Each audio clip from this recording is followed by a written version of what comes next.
So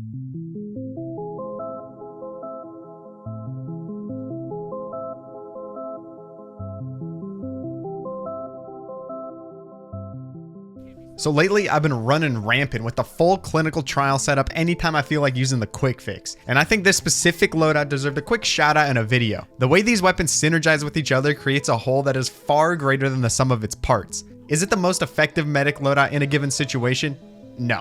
Does it have high clutch potential? Definitely not, but it's not terrible, and in my experience, it's the most chill way to play medic. I don't know, I pretty much always find myself not taking the game too seriously and having a good time when running this loadout. Let's go through why these weapons work so well together. First of all, through its increased healing output, the quick fix partially covers the biggest downside of using the overdose, that it's not the crossbow. Don't get me wrong, running Crusaders is still better overall, but the quick fix closes the gap just enough so the overdose becomes an actual option instead of a lost cause. The quick fix's near guaranteed 2.75% Uber per second also make sure you can get some value out of the overdose's upside each life. The overdose returns the favor by giving you increased survivability through the speed boost, something quick fix generally lacks. Now you may be thinking that the Uber Saw or even Vita Saw would have better synergy with the overdose because of their direct interaction with Uber Charge and thus move speed, but no, Solemn Vow all the way, baby. The Uber Saw definitely isn't bad, but as I've gone over in the quick fix guide, seeing enemy Uber and health values is very important on this metagun, so you don't get caught with your quick fix hanging out, as I call it.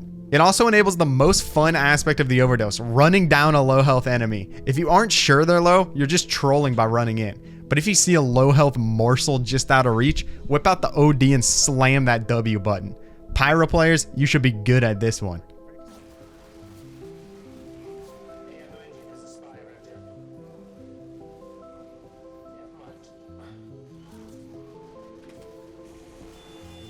And then I get the glory by letting him die. Yes, sir. Yes, sir.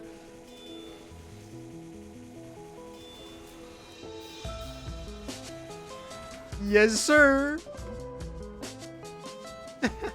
For the rest of this video, I want to dive a little deeper on the overdose because it's the most unique aspect of this set, and I've already talked enough about the quick fix and Solemn Vow in previous videos. The overdose gives up to 20% increased movement speed when active based on your Uber charge meter. The increase is linear from 0 to 100%, equating to 0.2% movement speed per 1% charge, or 0.5% per second when healing somebody with the quick fix. The move speed is really nice and can get you out of dangerous situations lickety-split, allowing you to avoid death and preserve your charge. Medic is already tied with Spy for the second fastest class at 320 hammer units per second, as we can see by this visual. Any amount of movement speed increase firmly places him as the second fastest class in the game. And at max Uber charge with the overdose, you move at 384 hammer units, only 4% slower than a scout. But you won't always be at full Uber. In fact, most of the time you'll still be building. So how good is the weapon when you're at 25, 50, 75% Uber charge? Well, you actually start seeing benefits from the overdose pretty quickly, especially when backpedaling away from enemies. Note that players move at 90% speed while going backwards, putting medic down here. This is why it's so hard to get away from spies and pyros once they're already on you. Using this equation, we can see what Uber we need to be at for a given movement speed while walking backwards. Solving for 300, we find that at only 21% Uber charge, medic now moves as fast as edgy snipers and pyros while backpedaling. And at 56%, you start moving faster than spies while backpedaling. I can't stress enough how hard it is for spies to backstab someone who is moving faster than them while their back is also turned away from them. I don't think I've ever been trick stabbed with high Uber and the overdose out.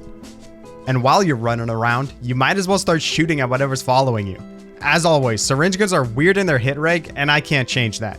But let's look at how that negative 15% damage affects the overdose's DPS output.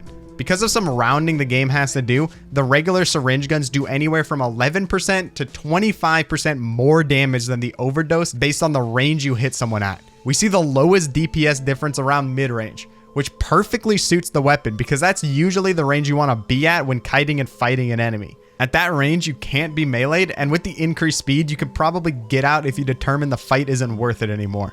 On the topic of fighting enemies, that's where the Solemn Vow comes into play.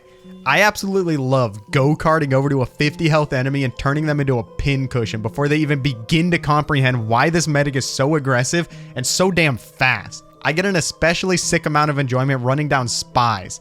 I don't know why, maybe because spy players are used to just getting out, since typically only scouts are faster than them. But it's hilarious to see them start panic pistoling when they realize there really is no escape. Just don't put on those horse blinders and get tunnel vision when chasing someone like I tend to do when trying to farm some content. You're getting... Oh, Jesus. Where are you going? You were going so fast, you died to fall damage, didn't you? Oh yeah, baby. When most people talk about the overdose, they bring up running away and fighting, just like I did, and that's where the discussion usually ends. But make sure to utilize the speed boost for repositioning as well. If you don't need to heal anyone at the moment, you can whip out the overdose to quickly move to a more advantageous spot. You shouldn't always hold the same position as medic anyways, because it lets the enemy pick classes learn where to find you. The speed boost can also come in handy when crossing a sniper sight line or blast jumping, be it from enemy rockets or quick fix jumps. You can go at incredibly high speeds. Some niche tech I also found out while using the overdose is that the movement speed bonus is a snapshot when you switch to the weapon. What I mean by this is your speed won't change while you have the overdose out, even if your uber charge is decreasing. Now you may be thinking, but for that to have happened, you would have needed to pop your Uber, then switch to the overdose during the Uber charge. You'd have to be an insane person to think that's ever the right choice. But remember, I use the quick fix with the overdose, and we've all been in that situation where we pop quick fix and our patient immediately gets a random crit or just dies because it's the quick fix. If there's no one else nearby to switch beam to, this snapshotting is actually really useful for falling back and staying alive. I also just have to point out that the speed bonus can stack with other movement speed buffs such as disciplinary action or conch. Check it out. Oh yeah, here we go. Holy shit, I'm moving. Holy shit, I'm like twice as fast as the scout.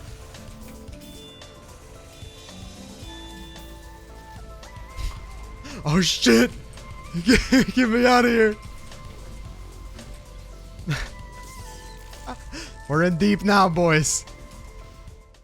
I highly encourage you, don't sleep on this medic loadout. It's a nice change of pace from my usual crossbow forward playstyle, and it's also genuinely good as a secondary medic. You become this super slippery, annoying quick fix medic running down spies that never dies and keeps his team healthy. Meanwhile, your stock or crits player can focus on the big pushes and wiping the enemy. We also have a Discord now, so join up and enlist. I'll make announcements about new videos and the people there are friendly. It's a good time. And if you haven't noticed already, I stream on YouTube now, so don't worry about my Twitch anymore. Thanks for watching, and I'll see you in the next one.